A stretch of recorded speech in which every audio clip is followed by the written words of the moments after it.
Herzlich willkommen, liebe Tischtennisfreunde, zu einem neuen Video auf dem Kanal. Heute schauen wir uns verschiedene Ballgefühlsübungen an, die ihr überall ausführen könnt. Das heißt, ob ihr unterwegs seid, ob ihr zurück von der Arbeit kommt oder zu Hause im Schlafzimmer seid. Ihr könnt immer üben, euer Ballgefühl verbessern und das dann im nächsten Training umsetzen. Hier sind nicht nur Übungen dabei, die für Anfänger geeignet sind, sondern gerade später im Video steigern wir die Schwierigkeit und ich glaube, da ist für jeden was dabei. Let's go!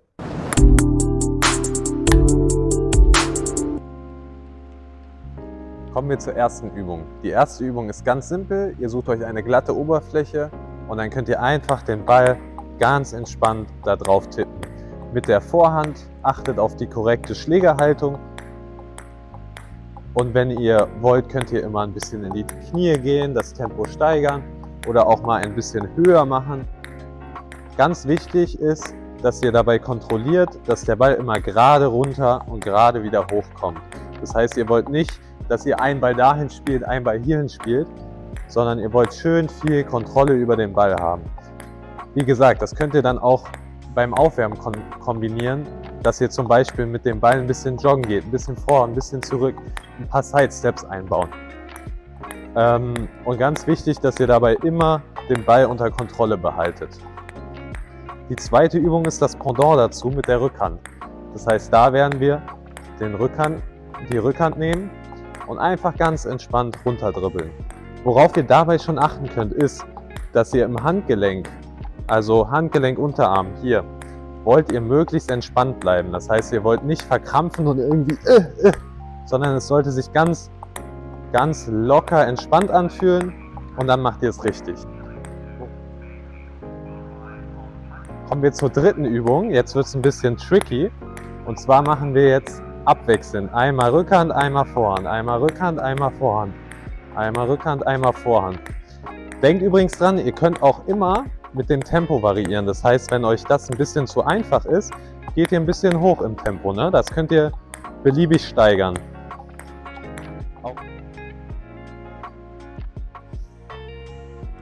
Kommen wir zur nächsten Übung. Jetzt kommen wir zu einer relativ einfachen Übung. Das heißt, ihr wollt jetzt probieren, diesen Ball einfach nur auf dem Belag zu balancieren. Gerade für Anfänger ist das oft etwas tricky. Könnt ihr auch gerne, wenn ihr Kinder habt, mit den Kindern das üben. Das ist eine super Übung für die, um erstmal ein bisschen Hand-Augen-Koordination zu lernen, ein bisschen das Gefühl für den Ball zu bekommen.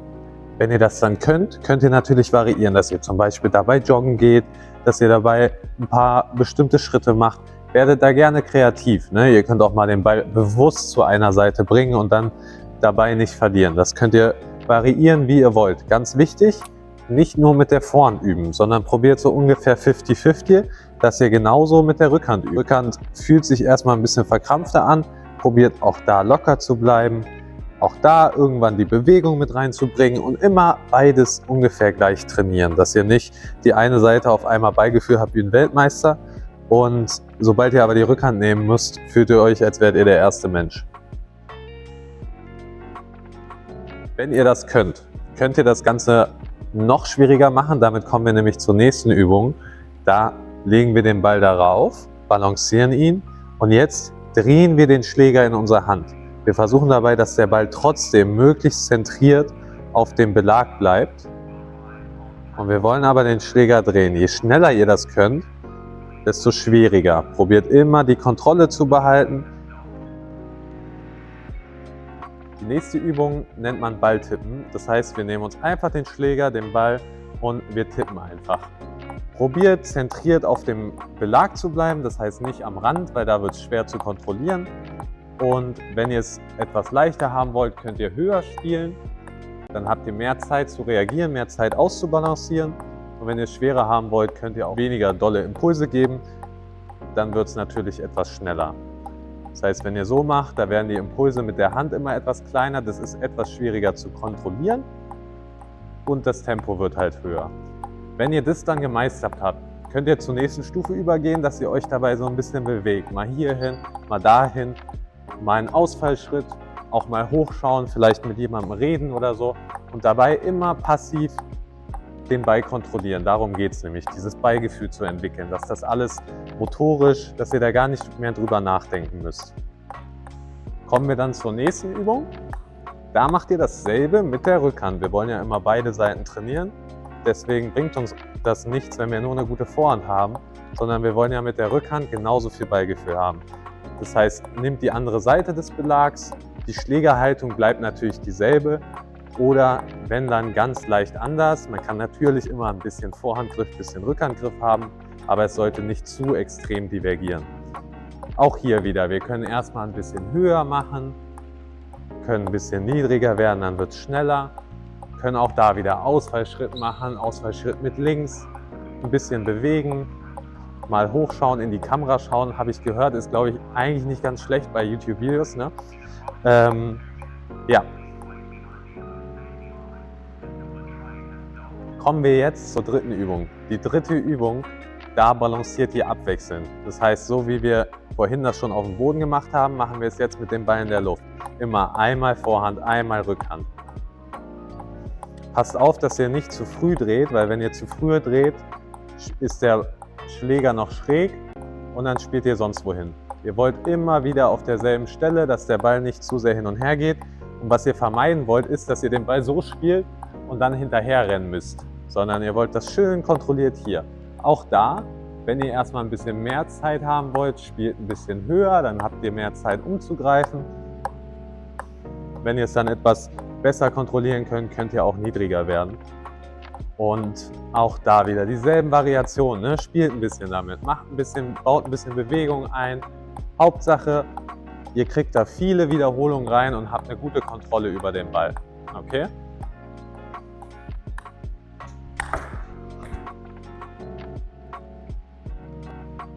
Kommen wir zur nächsten Übung. Dafür braucht ihr eine Wand, das kann eure Zimmerwand sein. Stellt euch ganz entspannt hin und wir spielen jetzt entweder mit der Rückhand oder der Vorhand, wie gesagt immer 50-50 ungefähr, und stellen uns hier hin und spielen den Ball gegen die Wand.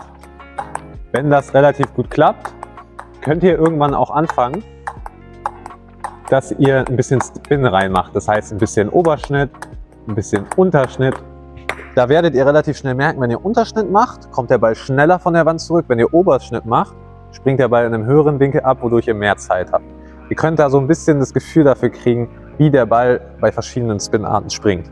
Wenn ihr das einmal gut hinkriegt, könnt ihr natürlich auch variieren, dass ihr einmal Vorhand, einmal Rückhand abwechselnd macht und so weiter. Ne? Da ist eure Kreativität wirklich freien Lauf gelassen.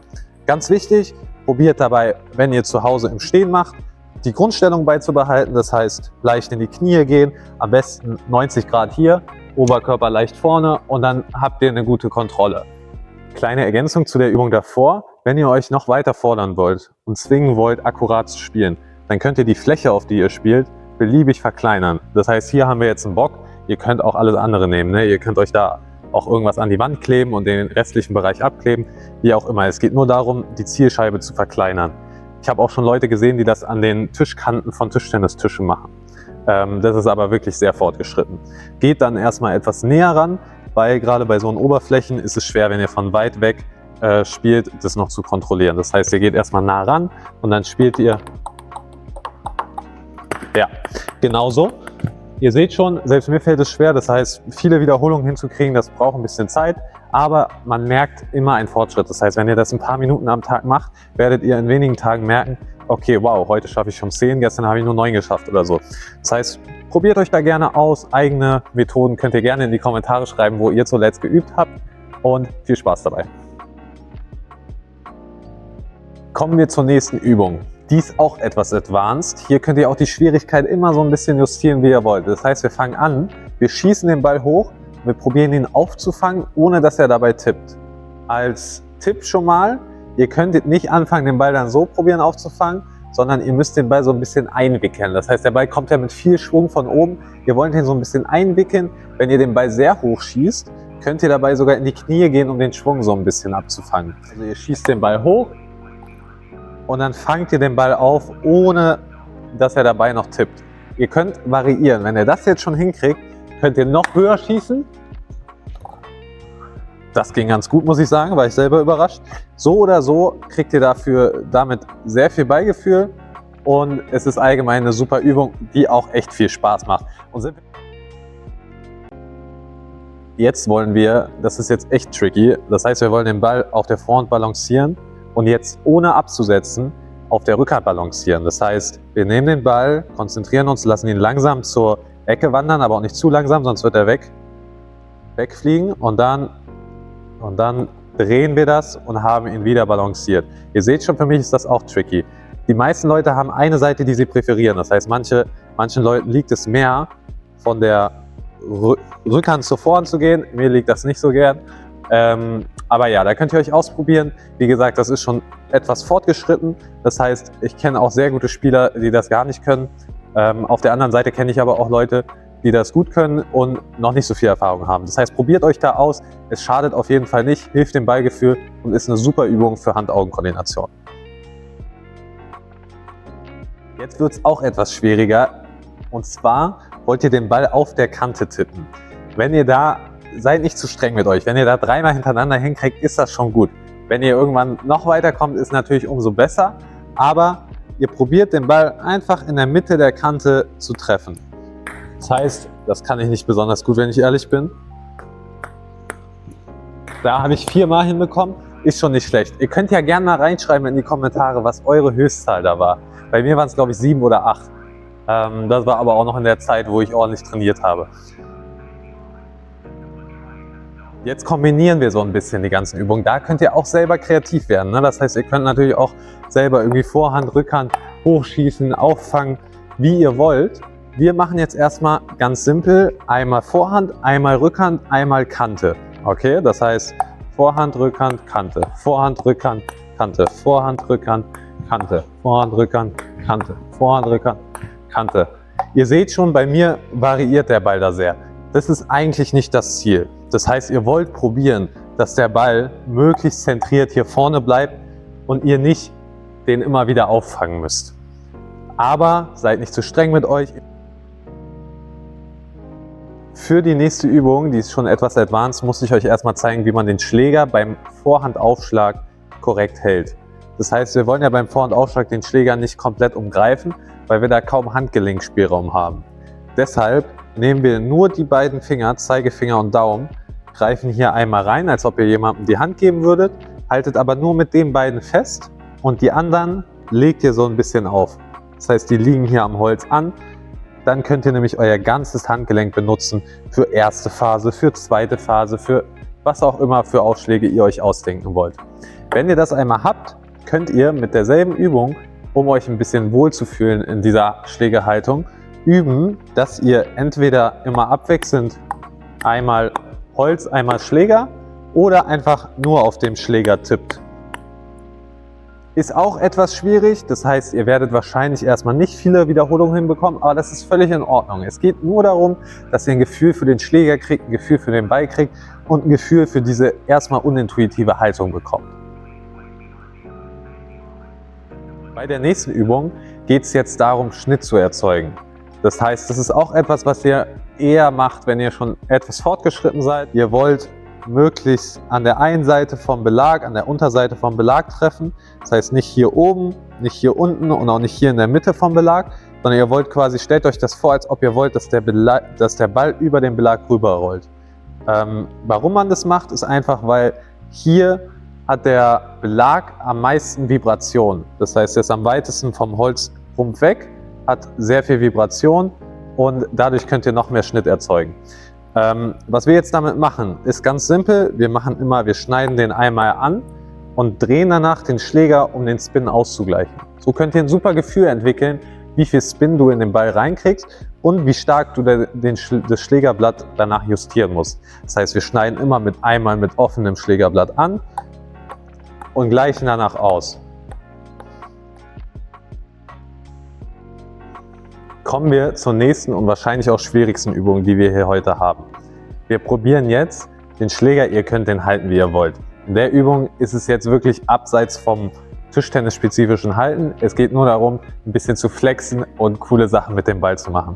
Das heißt, ihr greift euch den Schläger, wie auch immer ihr wollt. Wir probieren jetzt auf dem Schlägerrumpf den Ball zu tippen. Mein Rekord ist da 6 oder 7 Mal, also wirklich nicht viel. Ich probiere es jetzt einmal euch zu zeigen, mal schauen, vielleicht kriege ich ja was hin. Aber ja, seid da nicht zu streng mit euch. Ihr könnt natürlich auch den Schläger wie beim Aufschlag halten und dann müsst ihr aber euer Handgelenk etwas überstrecken.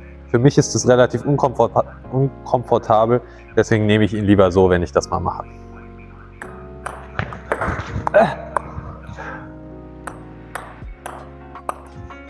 Na gut, das waren 4 Mal. Schreibt gerne in die Kommentare, wenn ihr mehr habt, aber lügt mich nicht an. Wenn da jetzt einer 52 schreibt, dann weiß ich, dass ihr mich anlügt. Let's go! Kommen wir zur nächsten Übung. Die hängt ein bisschen mit der davor zusammen. Das heißt, ich habe ja gerade schon erwähnt, ihr könnt den Schläger auch so halten. Der Vorteil, wenn ihr ihn so haltet und nicht so, ist, ihr könnt das natürlich erweitern. Das heißt, ihr könnt anfangen, abwechselnd, einmal so, einmal so, einmal so, einmal so. Da muss ich einmal referieren. Ich hatte einen ehemaligen Trainer, Alexander Zachulowski, ehemaliger Landestrainer von Berlin. Der macht das wie eine 1. Ich kann das nicht so gut. Er hat es uns immer üben lassen. Aber ja, probiert es gerne aus. Ich finde das sehr schwierig. Mir liegt das gar nicht, weil es für mich schwer ist, das Handgelenk so zu überstrecken. Aber es ist natürlich eine super Übung, um hier locker im Handgelenk zu werden, dass ihr das, weil je mehr Range of Motion ihr hier habt, das heißt, je weiter ihr ausholen könnt, desto schneller könnt ihr natürlich beschleunigen, desto mehr Schnitt könnt ihr in den Ball letztendlich erzeugen. So, liebe Tischtennisfreunde, um das Video rund abzuschließen, wollen wir natürlich noch ein kleines Fazit ziehen. Wir haben euch heute wirklich nur einen kleinen Überblick über die grundlegenden Ballübungen, die es beim Tischtennis gibt, gezeigt. Ihr könnt diese natürlich beliebig variieren, beliebig auch kombinieren. Ne? Ihr habt selber im Video gemerkt, wir sind immer auf so ein paar Varianten eingegangen, aber da gibt es noch echt viel Spielraum. Schreibt gerne mal eine besonders kreative Übung rein. Eure Lieblingsübung würde uns ganz besonders interessieren und natürlich, was eure längste Serie dabei war, damit wir probieren können, das zu knacken. Wir sehen uns beim nächsten Video. Liked gerne das Video, abonniert unseren Kanal, damit ihr nichts mehr verpasst und es würde uns auch sehr helfen. Bis dann, ciao!